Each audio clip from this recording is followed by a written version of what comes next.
Well, I think what it is that people don't really understand everything that's going into it, or they just overlook it. I think one thing that people have to understand is that you have to look at Nas's position, and I'm speaking when you're juxtaposing him and Kobe in regards to being freshmen in their playing time. So when you look at Nas's position, you have Cameron Johnson in front of him, who's playing extremely well.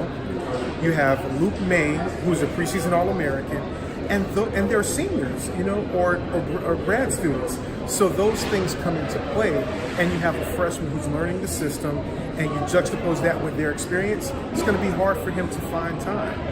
But the good thing about it, I feel, that the time that he is in there, he's efficient, and I think people overlook that, and they're trying to look at the freshmen down the road here and think they're supposed to do the same thing when their circumstances are completely different.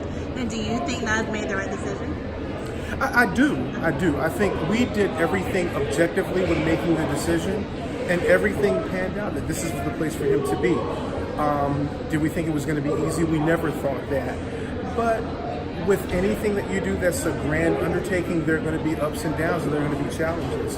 But I think he's built for it. I think he's going to be okay. Now, Nas started playing at 12.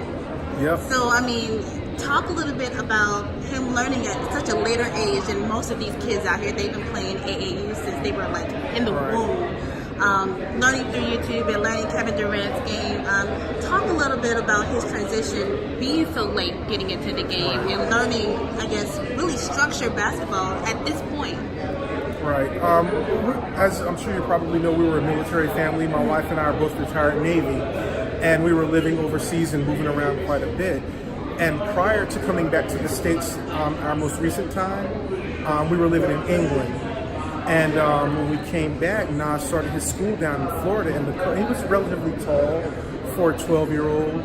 And the coach was like, "Do you play basketball?" And he was like, "Nah, not really." And he said, "I think you should play basketball." He said, "Well, let me go ask my dad and see if it's okay." Came home, and I said, "So what do you want to do?" And he said, "Well, I'm going to watch these YouTube videos, and I'm going to try to learn how to play."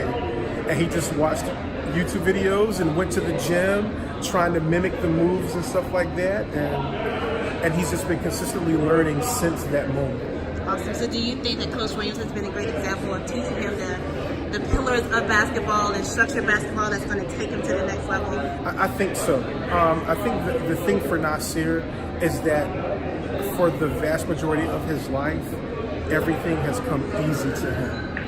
And for the first time, probably ever, something isn't as easy as everything else has been. And I think that's the source of his frustration more so than anything else.